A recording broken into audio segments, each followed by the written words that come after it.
More power, faster charging, and more tech that you can't see. That's the key to this midlife update for Porsche's new generation Taycan EV.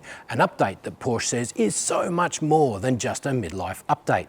Now, the Porsche Taycan EV is something of a watershed car for the company. It's the brand's first electric vehicle. It launched back in 2020, and it's been a big success critically since then. More than 150,000 have sold worldwide, 1,500 within Australia since it got there in 2021. But in a sign that the EV world is moving faster and faster, Porsche has rushed out a midlife update with some significant changes underneath.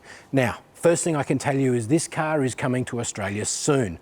I'm in Weissach in Germany, ahead of its launch in February, getting a sneak peek. We can expect to see these cars on Australian roads mid-year, Q3 of this year.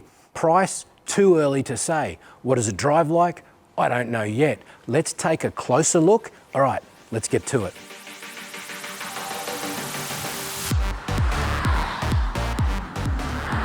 Before we dive into the headline changes, how's this for a claim? The Porsche Taycan will have the longest driving range and the fastest acceleration of all EVs on sale in Australia. Yep, more than a Tesla Model 3 long range and more even than the current range king, the Polestar 2 LR.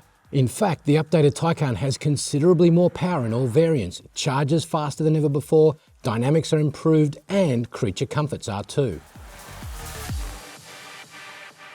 Not that you'd know the changes looking at the Taycan Sports Sedan and Cross Turismo from the outside. Design changes are mostly confined to the top-spec Turbo and Turbo S to help those flagships stand out from lesser Taycans.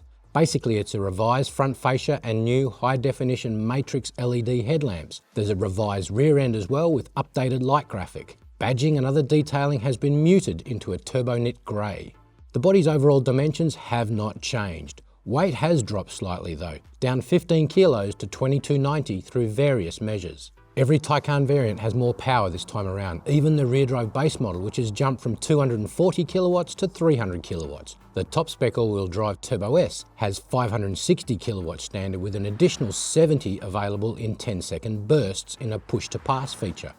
Launch control unleashes a full 700 kilowatts and more than 1,100 newton meters, which gives the Taycan Turbo S flagship a 0 to 100 time of 2.4 seconds. That's 0.4 seconds faster than the old model, but still not quite as quick as the king, the Tesla Model S, played at 2.1.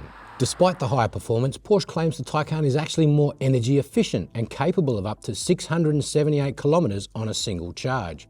This is partly due to powertrain efficiencies and also the bigger battery, now 105 kilowatt capacity up from 93.4. The battery's not only bigger, it charges faster at speeds up to 320 kilowatts, which is said to deliver 10 to 80% recharge in just 18 minutes. Porsche says system improvements means the battery is also 17 seconds quicker to commence charging.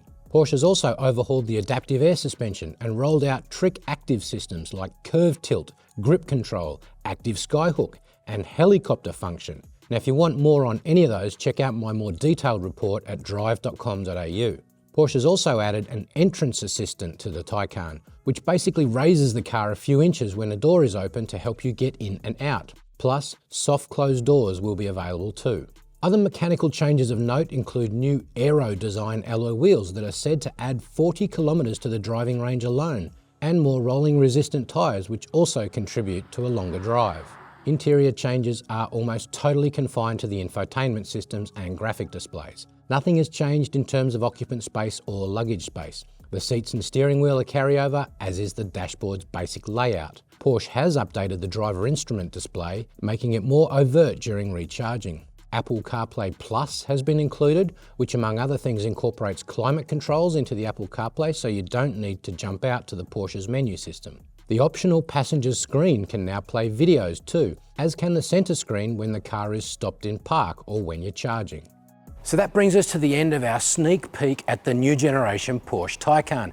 The only other bit of information I'd love to know but I don't yet is price. Well, that was the case when we recorded this video under embargo 3 weeks ago. Since then, we have found out the price of the new Taycan, and it turns out anyone wanting one will need a few more dollars than before, up to $15,100 more to be exact. We'll find out closer to its mid-year arrival in Australia, but I wouldn't put it past Porsche to maybe sneak prices up a few percent to represent the new technology in this car. All right, now if you've found this video informative, and I hope you have, I'd really appreciate if you could like the video. And if you want to be informed when Drive gets a sneak peek at new generation cars, make sure you hit the subscribe button and hit the notification bell so that when Drive drives new cars, you hear it first.